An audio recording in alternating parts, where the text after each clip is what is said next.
nasty infection causing severe inflammation in the lungs and causing the alveoli to fill with mucus, fluid, and debris. Now, this extra fluid could make it harder to breathe. So the memory trick, just think P for pneumonia as P for a plague of inflammation inside the lungs that fills the alveoli with fluid. As you know, the alveoli is the place where gas exchange occurs. So normally we breathe oxygen in and carbon dioxide out. But with pneumonia, all this fluid, mucus, and debris fills the lungs and leads to impaired gas exchange, where CO2 can't get out and oxygen can't get in. This results in hypoxia from that low oxygen and acidosis from too much carbon dioxide. So just think carbon diacid, since too much CO2 can put the body into acidosis, and also impaired ventilation, as the body tries desperately to get air through those fluid, mucus-filled alveoli. So write it down. Impaired gas exchange is typically the most tested nursing diagnosis for clients with pneumonia, which leads to ineffective breathing patterns as the body fights for air. Now, for signs and symptoms, before you start memorizing, just think of the patho here. Again, P for pneumonia, just think P for a plague of infection inside the lungs. Now write down these top 6 most tested key terms here. Number 1 is altered mental status. We see restlessness, agitation, and confusion. These 3 are the earliest signs of hypoxia. So write them down because they are critical, since it can lead to deadly respiratory failure. Now the brain is very sensitive to oxygen, so these key words also cross over for other conditions where we have low oxygen in the brain, like increased ICP and even strokes. Now number 2 is fever. Key term here, over 100.4 or 38 degrees Celsius. Always an NCLEX favorite, and that loves to show up on exam. Number 3 is a productive cough with yellow sputum from that infection. So again, pneumonia, just think that plague inside the lungs, which leads to number 4, fine or coarse crackles upon auscultation from fluid and mucus-filled lungs. And then number 5, dyspnea, that shortness of breath. Okay, now the biggest sign that pneumonia is getting worse is key term pleuritic chest pain with pleural friction rub. That must be reported to the HCP. It's described as a sharp chest pain upon inspiration or breathing in or upon coughing. Now sometimes it's described as stabbing or burning pain inside the chest that increases upon inspiration or with a cough. Pleurisy is a major complication of pneumonia, as inflamed lung tissues rub together, sounding kind of like rocks rubbing together. So we call it pebble friction rub for pleural friction rub, or even sounding like sandpaper rubbing together, kind of like this.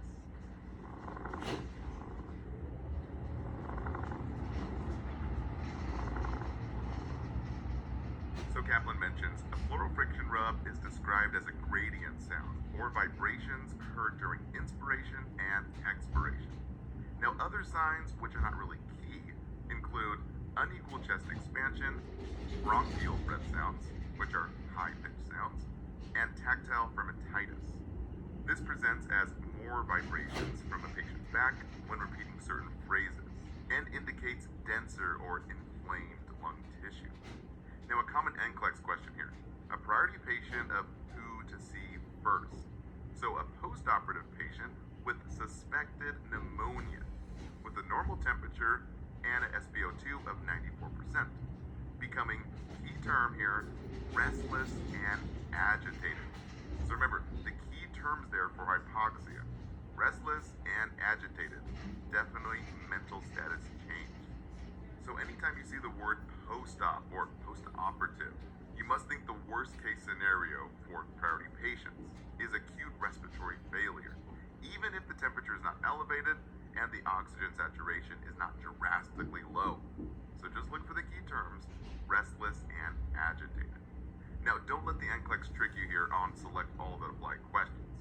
Pneumonia does not include tracheal deviation. That's typically from tension pneumothorax.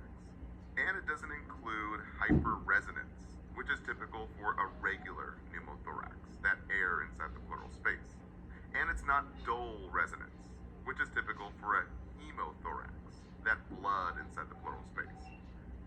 also happen in fluid-filled spaces too, like a pleural effusion, a complication of pneumonia, which we'll get into next. So the memory tricks: think T for tracheal movement as T for tension pneumothorax. And the L's for dull resonance, think blood or fluid for hemothorax or pleural effusion. And then the H for hyperresonance, just think high air. Now for the critical complications, these are priority for the NCLEX here. So pleural effusion, just think pleural fluid. We see fluid that fills the pleural space, that space between the lung itself and the chest wall. Now this prevents full lung expansion, resulting in decreased gas exchange, so we get less oxygen in and less CO2 out. And this increased CO2 pushes the body into acidosis. So the key signs to write down are the 4 Ds. D for during inhalation, we see chest pain. D for dyspnea, that shortness of breath. D for diminished breath sounds upon auscultation. And then D for dull resonance on percussion. Remember, fluid-filled is dull. So don't let the NCLEX trick you here. It's not hyperresonance, as that's high air trapping. Now write down these 4 because these key signs came up a few times on Select All That Apply questions. Now the priority intervention for a pleural effusion is a thoracentesis to drain that fluid. The provider will stick a big huge needle into the lung itself to drain that lung fluid. So a big complication is a popped lung or a pneumothorax, where air accumulates inside the lung space. Or even a hemothorax, where blood accumulates inside the lung cavity. So it's priority to report asymmetrical chest expansion and decreased breath sounds. 2 big key terms for thoracentesis. Lastly, the most deadly complication is ARDS, acute respiratory distress syndrome. We're talking deadly stiff lungs. So just think ARDS, we have hard lungs. And the key signs include, write this down, refractory hypoxemia. We're talking low PaO2, despite increased oxygen delivery. So the memory trick, just think the body is resistant to oxygen with refractory hypoxemia. And again, the first signs of low O2 is that altered mental status. And the top 3 again, number 1 is confusion, number 2, agitation, and a big one for number 3 is restlessness. Now we cover ARDS in its own full video, but again, these are the priority highly tested key terms. Now another complication is septic shock. This can occur if infection gets severe, as the body releases chemicals into the bloodstream to fight the infection. In result, the total body becomes inflamed, which can damage multiple organs within the body itself, causing them to fail. And this is known as MODS, multiple organ dysfunction syndrome. Naturally, we see cardiovascular collapse with low blood pressure and low perfusion, that's low oxygen. So the memory trick, just think S for shock as S for severely low blood pressure and perfusion. So the key signs to know for septic shock is hypotension. The key numbers here is systolic blood pressure below 90 and MAP, that mean arterial pressure, below 65. Anytime these numbers get low, we know we gotta go. Go seek help from the primary care provider and report these findings. So write that down, huge NCLEX tip. Now some other findings is a cap refill over 3 to 4 seconds, tachycardia, and early signs will see a fever over 100.4 as the body fights the infection. Now a late sign is hypothermia under 96.8. As shock worsens, we get more severely low blood pressure and worsened perfusion, so the core body temperature goes down. And we also see elevated WBCs and decreased urinary output. And the key to know for this is 30 mLs per hour or less typically means the kidneys are in distress. Now write these down. We cover it more in the full video for septic shock, but these are the most tested signs and always love to show up on Select All That Apply questions. Now in terms of risk risk factors and causes. The greatest risk factor for pneumonia, number one, write it down, is advanced age. And the key number used on most exams is over 65 years old. Now, common exam questions love to give scenarios about an elderly population getting a respiratory tract infection, or even the common flu that develops into pneumonia. This is called community-acquired pneumonia, since it was caught inside the community. Now, don't let the NCLEX trick you here. Environmental exposures are not the greatest risk factor than advanced age here, or pneumonia. And neither is nutritional deficit or even obesity. So always think here, advanced age over the key number, 65 years old, is the number one risk factor for pneumonia. Now, another highly tested cause is for clients on ventilators who get VAP, ventilator-associated pneumonia. This happens when secretions in the mouth and throat contain bacteria that cause pneumonia. So it's critical to, number one, reposition the client side to side every 2 hours. This helps to mobilize secretions. We do oral care and suctioning, again, every 2 hours, with chlorhexidine. These three key points are always on select all that apply questions for VAP.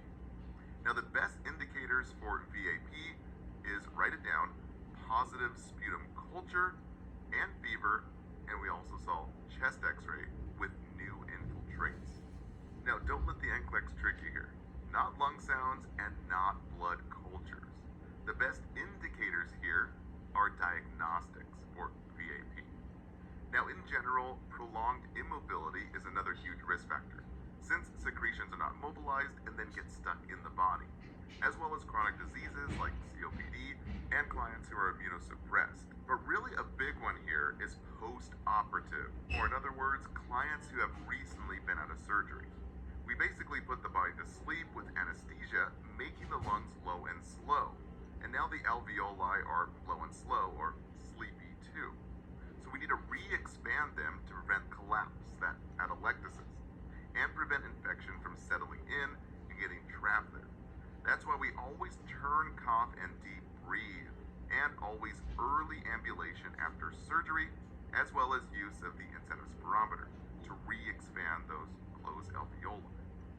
So a common exam question asks for the best indicator for VAP, that ventilator-associated pneumonia. And again, the best indicator is positive sputum culture. So once again, it's not elevated WBCs, and it's not even those blood cultures. So yes, those might be present too, but again, the best indicator for diagnosing VAP was the key term, positive sputum culture. So write that down. Now, speaking of diagnostics, we can always do a chest x-ray that shows infiltrates. We're going to see elevated WBCs, that white blood cell count, over 10,000. And once again, a sputum culture will be positive. So a big test tip here. Cultures are always taken first before starting antibiotics. So just think of the double A's. A for antibiotics are given after cultures are taken. This is done to better identify the organism causing the problem, so we can choose the best drug to kill it. And another common exam question here. The best blood lab value shows effective treatment of pneumonia after IV antibiotics. And the key term was white blood cell count. So for this particular question, it's not a sputum culture and it's not lung sounds. This question asks for a lab value for the key term after IV antibiotics. This will reflect a killing off of the infection inside the blood. So the best lab value reflects a decrease in WBCs, meaning a decrease in the army or defenses the body needs to fight the infection, since the antibiotics kill the enemy invaders. Okay, now switching gears to patient care. We want to mobilize secretions and expand the lungs to loosen and break up that thick mucus that traps the infection. So number one, we're going to use chest physiotherapy for vibration, percussion, and even postural drainage. Then we TCDB, turn, cough, and deep breathe. And another key term is the huff coughing technique.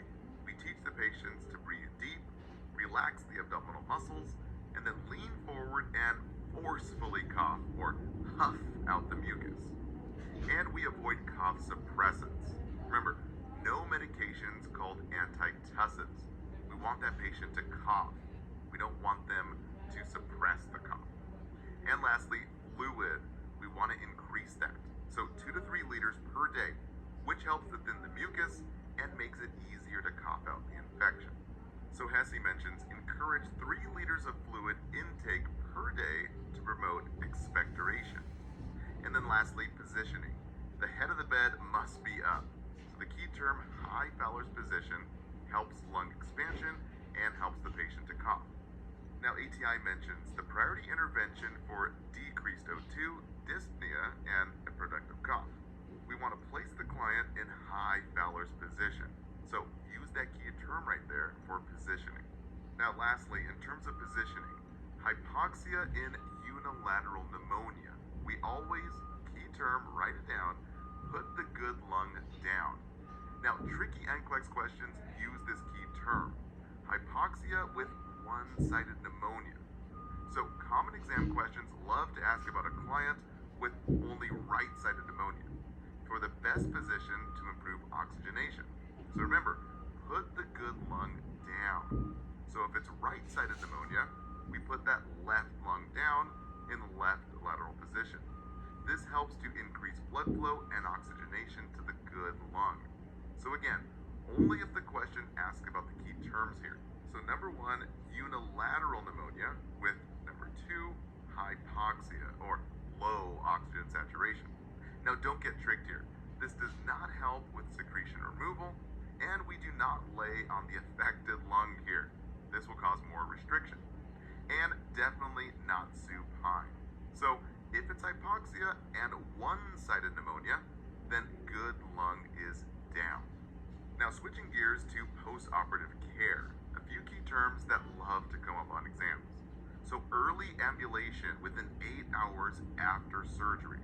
Once again, early ambulation means early mobilization of those secretions inside the lung. Then cough with splinting by simply holding a pillow over the abdomen. And hand washing is always an exam favorite. You should always do hand washing. And then very lastly, mouth care every 12 hours. Also called oral hygiene by some textbooks. We use a chlorhexidine swab at least twice per day. Now please note that this patient is post-operative and not on a ventilator here. So ATI mentions pneumonia education. We must educate the patient about the importance of hand washing. And next is the incentive spirometer. We want to make sure to use this every hour. And the key term here is post-operative. Anytime you see the term post-operative or after surgery, always think we have to re-expand those lungs. So the memory trick, always think IS for incentive spirometer as IS. Increase the size of the alveoli to re-expand the lungs, basically opening up the air sacs to exchange oxygen. This by far will prevent pneumonia. And very lastly here, we actually give pain medications. So yes, give it to help the clients turn, cough, and deep breathe with more comfort for all post-op pain, not only severe pain. Many students get this wrong and want to hold the medications. Remember, it's a very tricky one, since giving pain meds depresses the respiratory rate and the cough reflex. But no, it's incorrect to hold these pain medications. So always choose to give pain meds for post-op pain so that the client can turn, cough, and deep breathe, as well as early ambulation. Now, don't let the NCLEX trick you again here. We do not use pursed lip breathing for pneumonia. This is for COPD, since it prolongs expiration and prevents airway collapse, but does not facilitate secretion removal, which is what is needed for patients with pneumonia. Now for discharge teaching, again, it's the same here. We want to mobilize secretions. So, key term, avoid cough suppressants, like antitussives, like codeine. We actually want our patient to cough to mobilize those secretions. Then we use a cool mist humidifier at night, which helps keep the mucous membranes moist and facilitates mucus movement. And then very lastly, increase fluid to thin the mucus. Next, we want to re-expand the alveoli with that IS instead of spirometer at home to prevent prevent infection from settling in and getting trapped there. And we also teach patients to avoid tobacco products. And last, we want to prevent reinfection. So always finish oral antibiotics at home, and a key term here, a pneumonia vaccine every 5 years. The key term there is every 5 years. This is not a one and done shot, so don't let the NCLEX trick you here. Next, as mentioned before, smoking cessation. So nicotine patches or anything other than smoking. And then hand washing, always an NCLEX favorite. And a big key term here, we have to schedule a follow-up and do a chest x-ray with the provider to ensure the infection is not coming back or not worsening. And then very lastly, we report increased or worsening signs and symptoms, like a fever, confusion, shortness of breath, cough, or even increased sputum. So we must teach clients to report these signs to the provider. These signs should not be getting worse. If they are, it could mean the infection is getting worse. All right, guys, that wraps it up for this segment. Don't forget to